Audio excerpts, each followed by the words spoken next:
Welcome to Positive Atheism English channel. Today I am going to continue from the last episode regarding Gora-Gandhi's atheist follower written by Hugh Gray. In the 1940s, Gora worked for the Congress Party and the independence movement. From 1945 until independence, he was a full-time organizer for the All India Congress Committee in Delhi. After independence, he resigned from the Congress, sharing Gandhi's view on the future shape that the movement should take. For the rest of his life, he was associated with the Sarvodaya movement. Gora stood as an independent candidate in two Andhra Pradesh elections, first in 1952 from Vijayawada for the Lok Sabha and then in 1967 for the Legislative Assembly. He stood not to win, but because elections present educative opportunities, he tried to show how a political candidate should behave, spending no money and making no attacks on other candidates.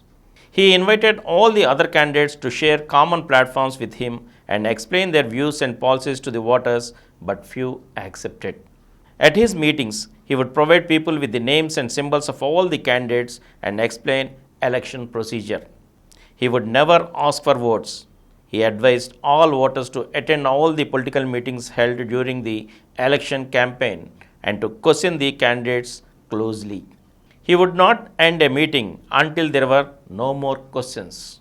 Gora believed that it was a government responsibility to feed and clothe everybody and to provide all citizens with work.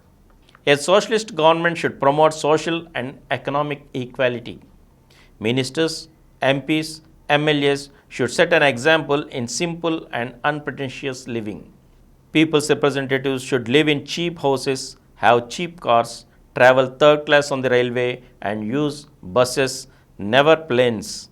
From 1952, he started his campaign for pompousness, and Congress politicians in Vijayawada were constantly harassed by peaceful demonstrations and exhaustions to the simple life by Gora's followers.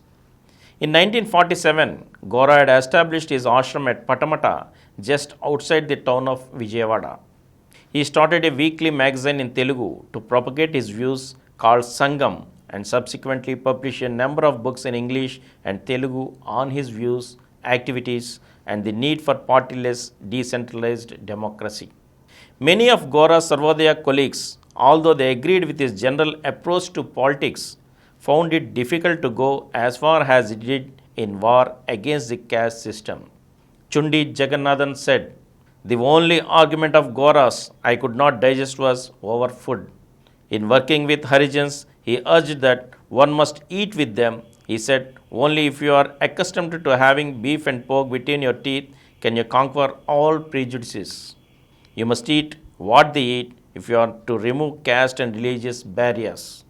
If only, Gora said, you friends would accept my strategy, real progress could be made.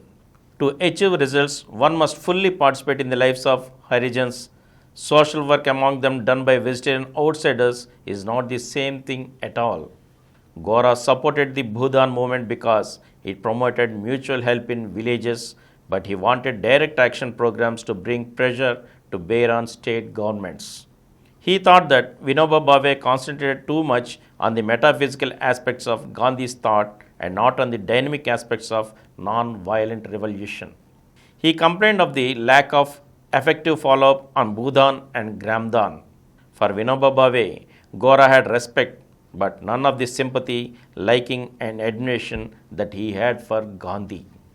In 1958, Gora published Why Gramraj, in which he advocated devolution of political power and complete decentralization of the economy in accordance with Gandhian ideals. He saw anarchy as the main feature of a non-violent society in which self-restraint and voluntary action would replace state power and coercion. Political parties were seen as groupings of divisive middlemen between people and governments. As little power as possible should be delegated upwards from the new village republics, and delegates to higher levels should always be subject to control and recall by those they represented. People should understand, use, and not serve machines. Gandhi had objected to industrial society because it maimed and alienated men. Like Gandhi, Gora had no objection to electricity and small-scale mechanical aids. Small was beautiful because it enhanced the quality of life. In this period, his views on morals started to shock some of his Sarvodaya colleagues. He considered that just as open rebellion could end private property, so an open rebellion against the sanctity of marriage in unmarried motherhood for the women. He considered that marriage was a public and joint declaration by two human beings of caring and responsibility towards each other and their offspring, nothing more.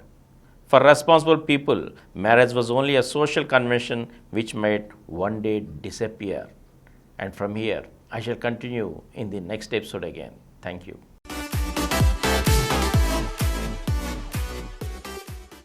For more videos, please subscribe to our Positive Atheism English channel presented by Dr. Samaram Multi-Channel Network, which is nearby 20 crore views.